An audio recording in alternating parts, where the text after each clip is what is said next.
What's going on, everybody? Welcome back to the Dom and Pop DC Sports Talk Plus podcast. This week, already know we're checking in on RG3's top 5 quarterback list, and we're talking DC sports, every single sport. Let's get into it.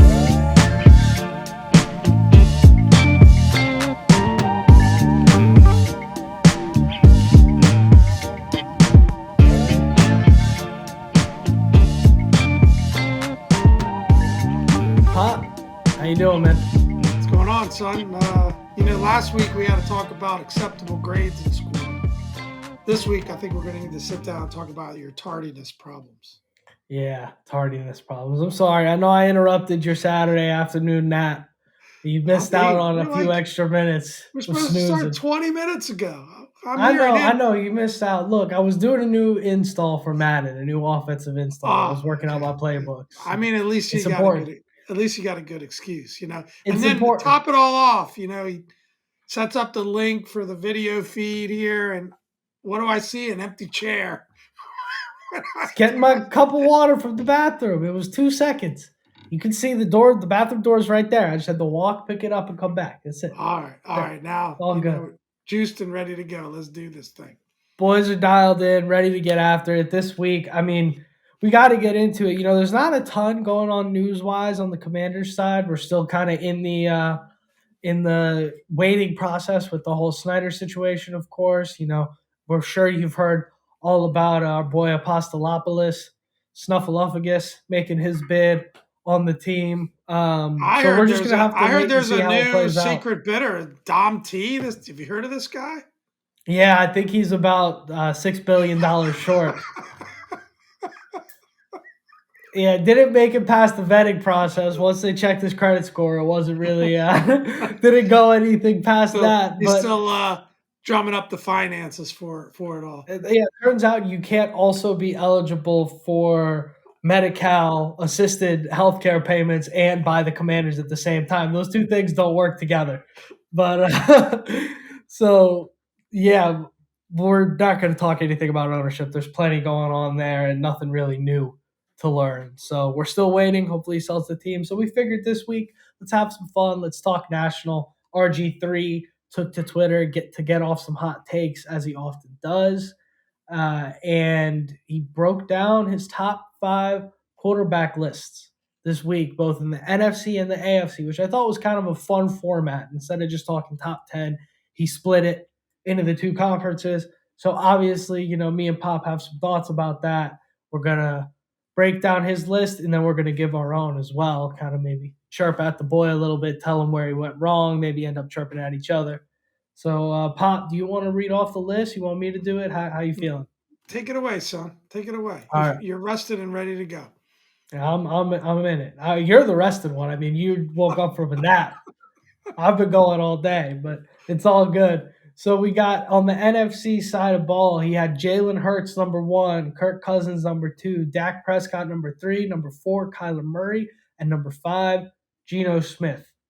On the AFC side of the ball, RG3 had Patrick Mahomes number 1, shocker, Josh Allen number 2, Lamar Jackson number 3, Joe Burrow number 4, and number 5, Aaron Rodgers. Now, this is all with the asterisk that Aaron Rodgers ends up in the AFC playing for the Jets. So we're assuming Aaron Rodgers to the Jets. I guess that's a rule going in that RG3 set. Yeah. Okay. We'll stick with that.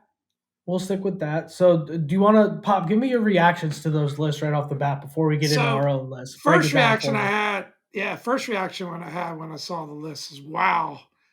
Like, you think of Jalen Hurts and Kirk Cousins at the top of the NFC list, and the difference in the quality of quarterbacks in the AFC versus the NFC, that jumped out right away. It's nuts.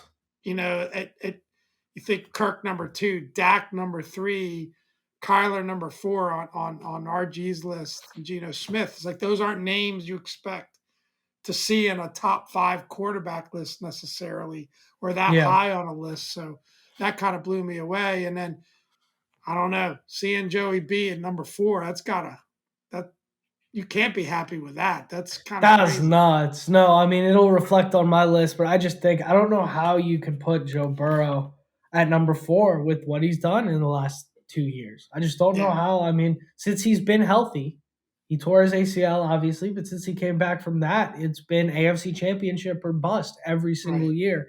Um, so I don't know how you can put him at number 4. I mean, you want to yeah, I think that's silly. But I mean, without further ado, I also don't know how Aaron Rodgers makes your top 5 at this Mm, point. Hot take. Hot take. He can mm. make it in the NFC. He can definitely make your top 5 over in the NFC. But on the AFC, with how he's played in the last year, I mean, I watched him play a handful of games last year, and it's not the same Aaron Rodgers. I think he still can do it. Our Jets insider is not going to be happy with you. I think he still can do it. But we're not talking potential here. This is performance. What has he done? In the last year, he was awful. He couldn't beat the Lions to make the playoffs. What do you Like, think come about on, dude. what do you think of Lamar being in the top three of I think RG's list? it's a little north for Lamar, in my opinion. I think he hasn't been healthy the last 2 years, and he just wasn't. I mean, when he was 100% healthy at the beginning of the year last year, he was super effective. But towards the middle and end of stretch, he really cooled off. Um, we didn't see that MVP level Lamar Jackson that we've grown to expect, which of course is super high expectations, but we haven't gotten them.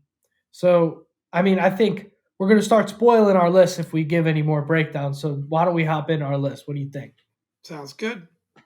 So, let's start. You want to start, Pot? You pick if you want to start NFC, AFC. You give your first one. We got NFC at the top, so I guess we'll go NFC first. There you go. So I'll do NFC, you do NFC, we'll debate, and then we get on to the AFC. Is that how we're doing this? All right, good. Sounds good. Yeah, This is my top 5. Jalen Hurts, of course. Kirk Cousins. I'm going to Hurts a little bit. Yep. I got Geno Smith third. Geno Smith I moves like up to it. number 3 I on my like it. list. I'm going Tua Tagovailoa fourth. I knew I was going to screw that up. And a little bit of surprise at number 5, Mr. Derek Carr. Ooh, ooh, I like that. But Pop, NFC I list is a gotta. bit juicy.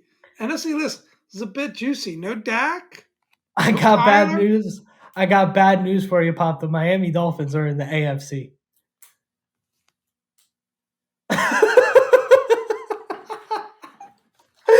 I got bad news How for the you, hell did Pop. I make that mistake? They are in the AFC. All right, I'm gonna have to go Derek Carr 4, and I guess I'll put Dak Prescott in there at 5. I like it. Did So you hear? He got you, traded. Breaking news. yeah, to who? To the Commanders? How did he end up in the NFC? Oh man, So a so nap you're is a good. so you're omission there. Yeah, are you back with us now? Are you still dreaming?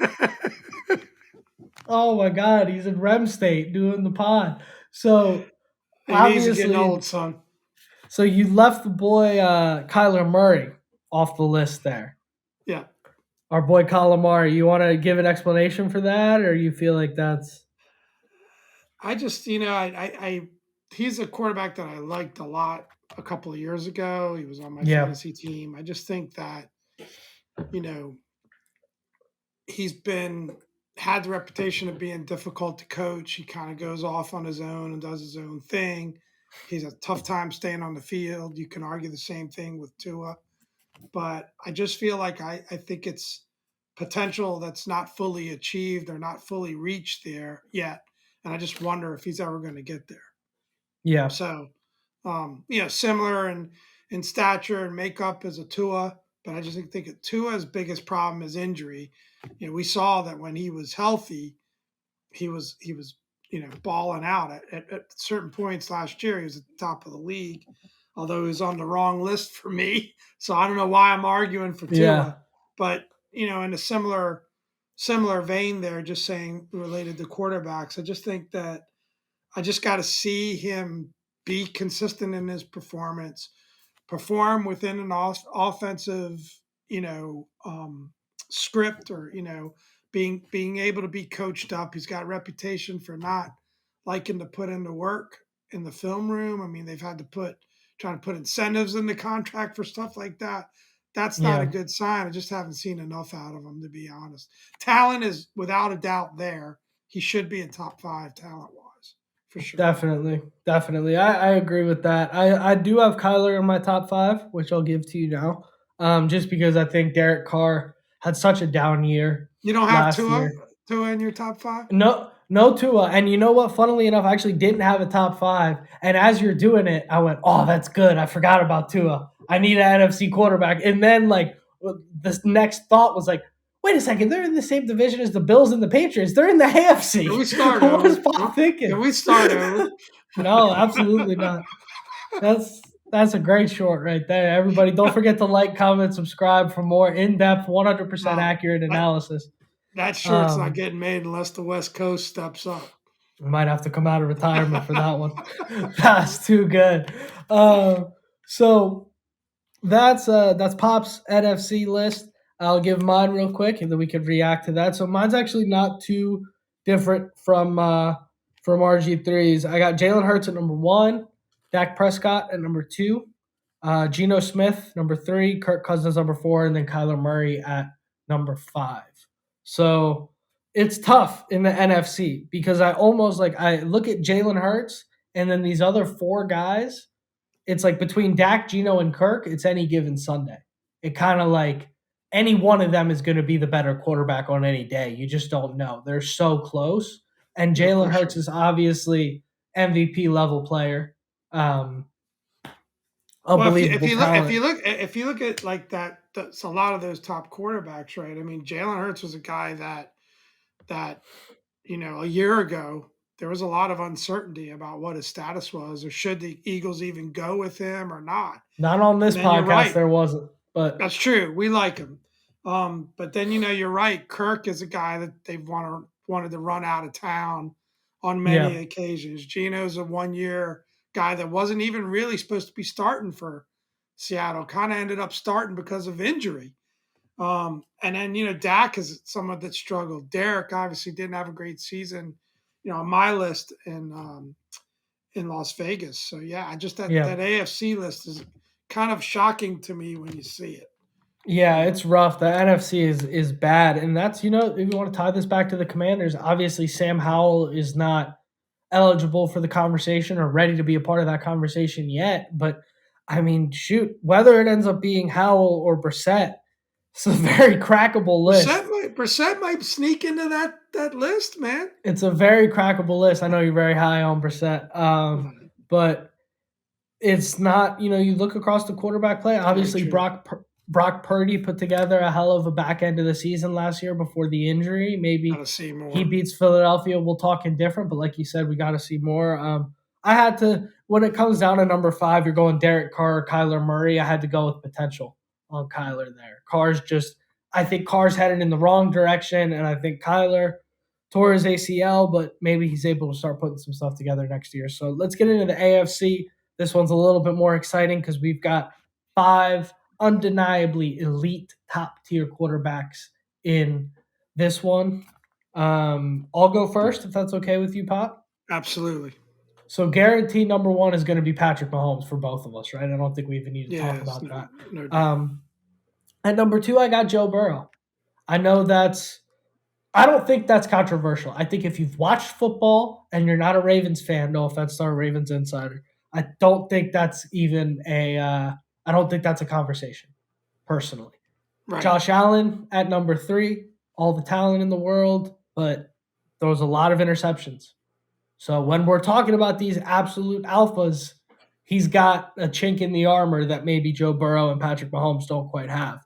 Number 4 for me is going to be Justin Herbert. Number 5 is Lamar Jackson.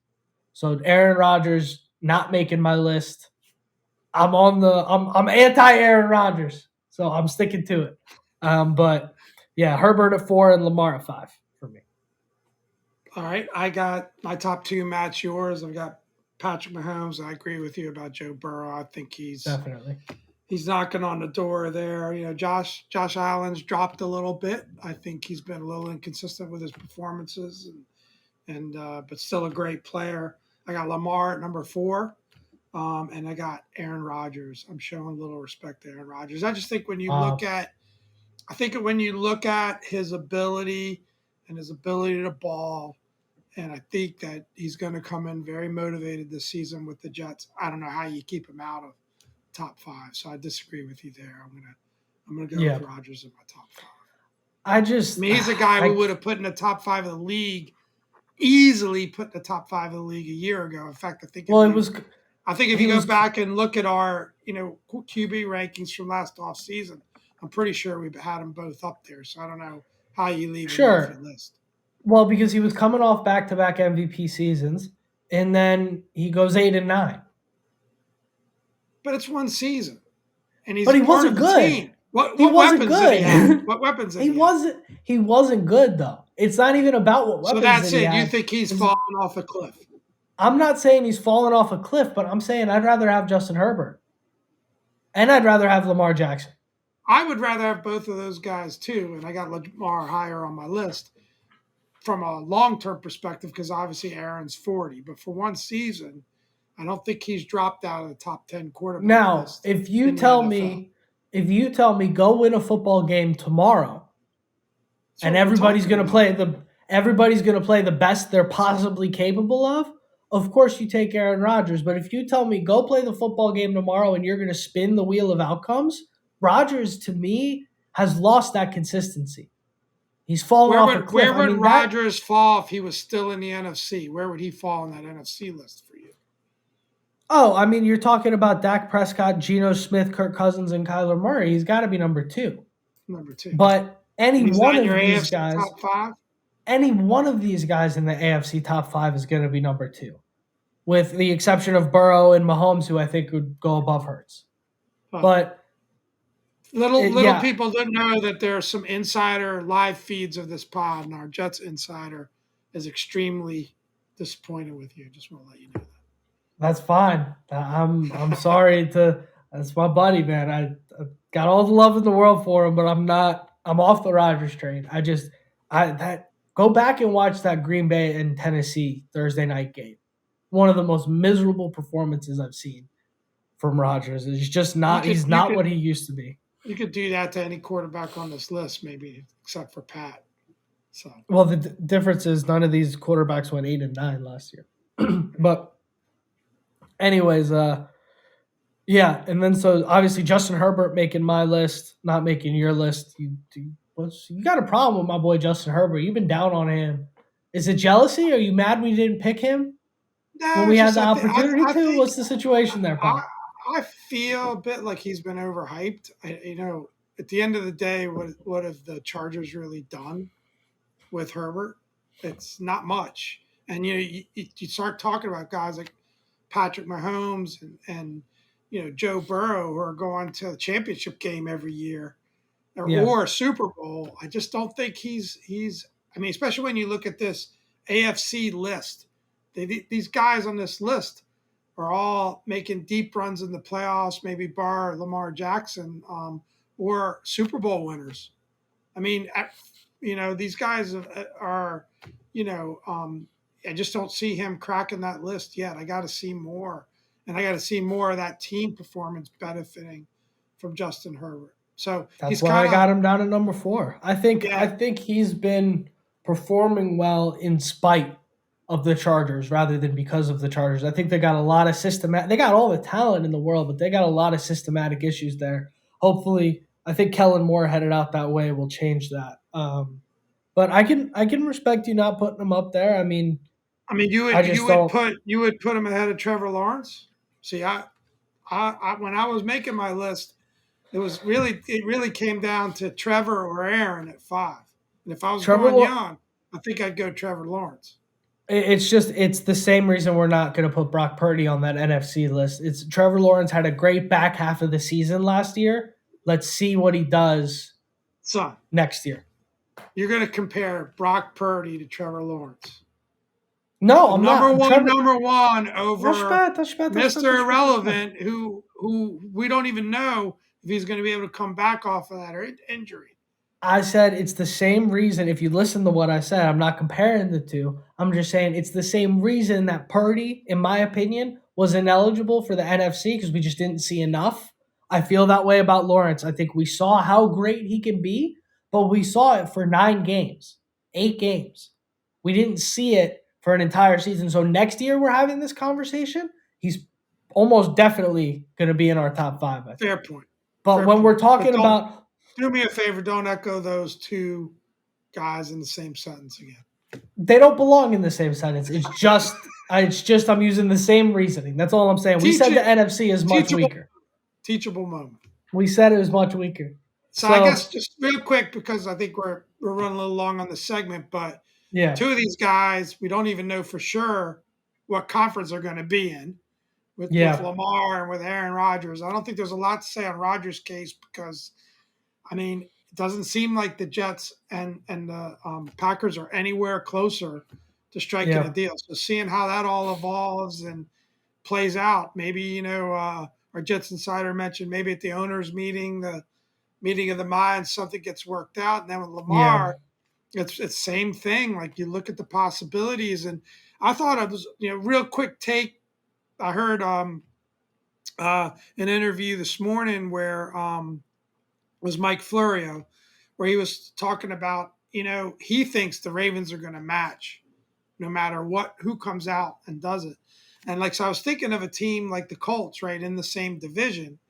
If the Colts put a big offer in there, how do you not match if you're the Ravens? You can't let them go to the Colts. So my point being the drama of both situations and how that's going to play out, it's pretty wild. I have an official announcement I want to make. I intend to be the starting quarterback for the New York Jets next season. For the DC Defenders.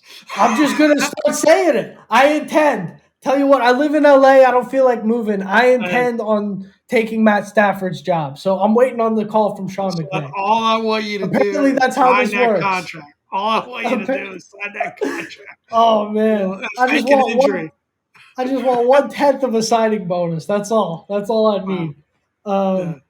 But good anyways, stuff. let's move off that. We got a quick little fun kind of variety topic we can hit here real quick before the wrap up. Are the Commanders the best team in DC? We were talking about this a little bit on the text thread in relation to just how bad the Wizards have finished the year out and how just bleak that situation looks. And then we started thinking about it a little more and we said, well, the situation with the Learners, kind of the Nationals have just completely declined. DC United, kind of in the middle of a rebuild. Capitals are obviously falling apart out of the playoffs. At this point, we're just kind of watching for Ovi to get to that last record. That's pretty much all the team has left going for it. And then you've got the Commanders. Sure, we didn't have a couple championship runs, but we're sitting at 8-1. Young quarterback, new owner coming in. All the potential in the world to change things up. Pretty strong roster from top to bottom, I think. It's an interesting question. It's an interesting question. The only call that's close is maybe the Caps. I mean, I don't claim to be a hockey expert, but they still got Ovi on the team, and are they able to kind of rebound after this disappointing season and get back in the playoff hunt next year? But I want to spend most of my time talk about those Wiz, right? Because we're both big basketball fans, and I think it's very simple. I was listening to loyal Twitter follower Linnell Willingham on the radios, local sports guy here, and shout out the boy. He always does a great job. I think he's a young up and comer. Much love to Linnell, and he was kind of making the argument that the problem isn't with the quote unquote big three, which is ridiculous to say. It was more to do with the complementary pieces. The fact that we just haven't filled out the rest of the roster. He's not wrong. We haven't drafted well. None of the guys on the draft have really hit. There's some nice pieces horribly. There. Not that, but I know it's super simple to say, but we've built this team around Bradley Beal as a number one. And at best, he's a two, maybe a three. And it really comes down to that. Kuz is a nice piece. Um, you know, uh, uh, Porzingis is a nice piece, but having the team center around Bradley Beal as the number one is the fundamental flaw of how things are going. And I'm afraid to say it. And I love Brad, but I think the only way to change that situation is to go in a different direction there. It's the only way I can see this thing Yeah. changing. And I mean, it's unlikely that Kuz is going to come back. CP could opt out. So, I mean, I think and I don't think Brad's going to want to stick around for a rebuild. So the Wiz situation is bad. And, Nats are in Yeah. a big rebuild, young players. So not a big expectation. So hot take, I think putting Commanders at the top of that list is not a crazy thought. What do you think, son?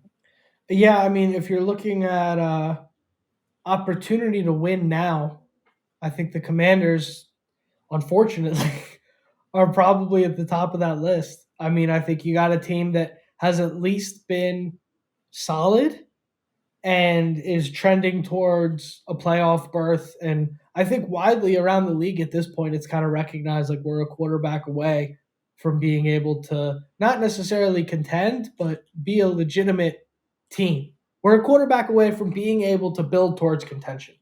Right. And I think, as impatient as we've been and as frustrating as it is to watch teams like the Giants and the Eagles turn it around faster, I think there is reason for some hope.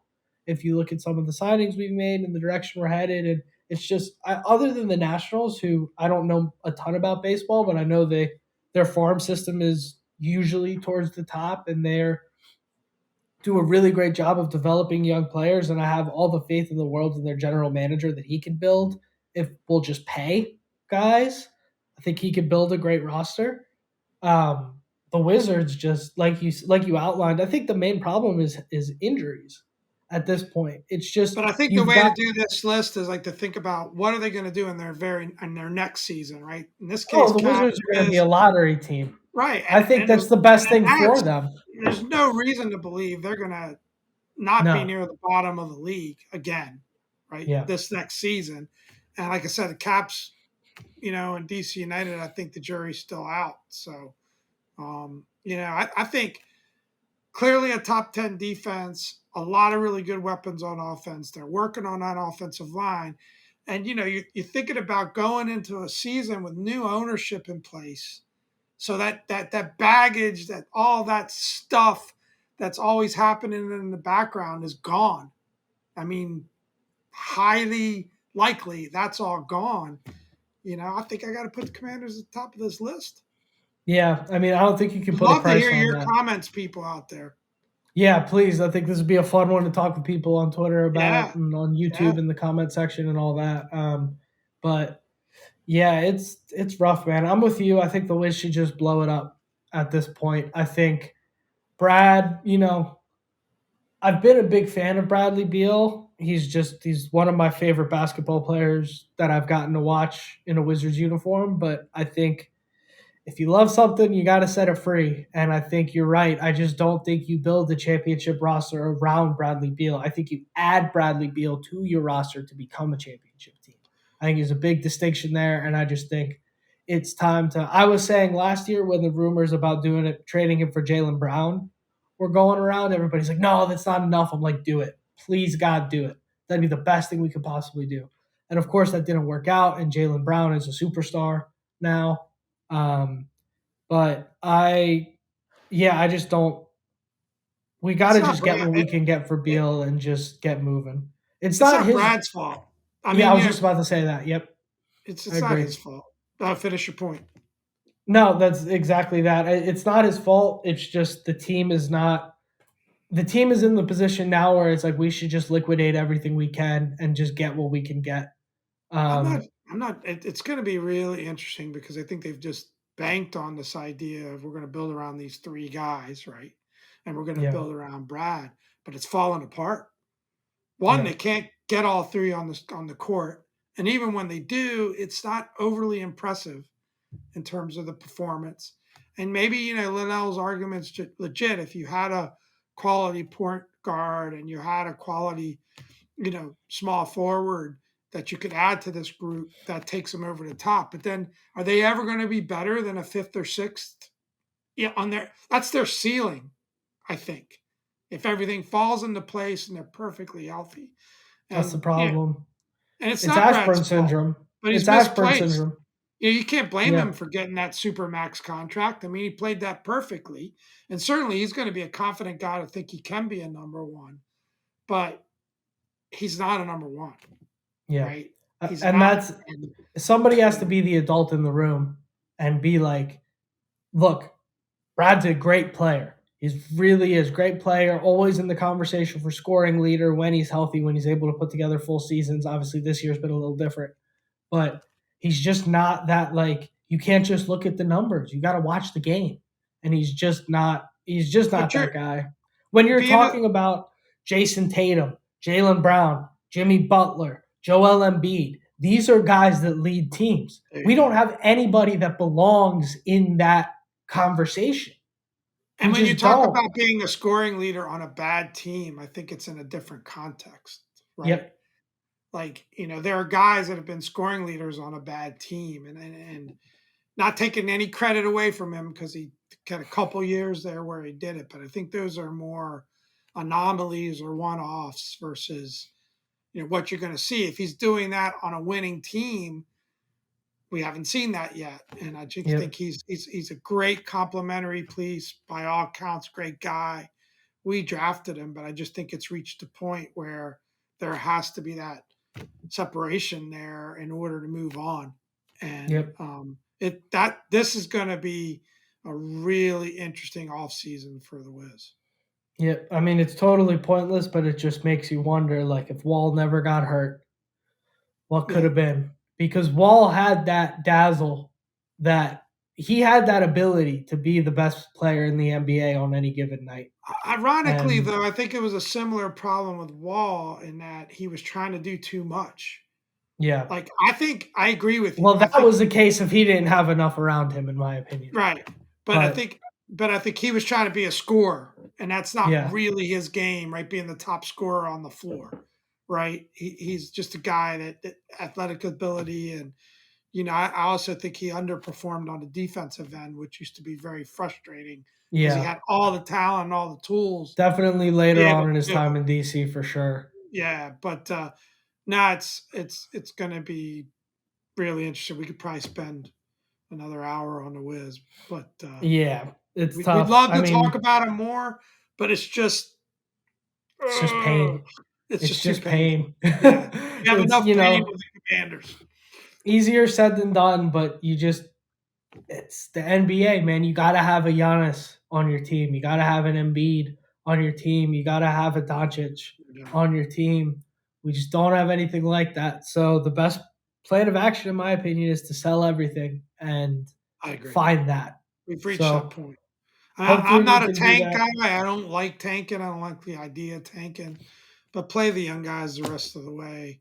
Try to move up that lottery board as best as you can. The guys are all nursing injuries anyway, right? Not say you should purposely lose. They picked up a win against the Spurs here, but just play the young guys, play the young crew. Kispert's had some good performance recently. Let's see what we got with the young guys and take it into next season and get as good a draft pick as you can get. Yep, let's just like you said, let's get as many of those lottery balls in there. Hopefully we get Victor Wembanyama or however you say it. We don't even have to think about it. Unfortunately, I don't think we're quite in that conversation, but who knows? Maybe we get lucky. We're due for it for sure. But anyways, guys, let's wrap this thing up. It's a great pod. A lot of fun talking about these kinds of things, and maybe we have some ownership news coming up. I don't know. The meeting is coming up, so might have an emergency pod from south of the border striking. But never know. Anyways, never know. Without further ado, let's wrap this thing up. I've been Dom. This is Pop. Thanks for another great.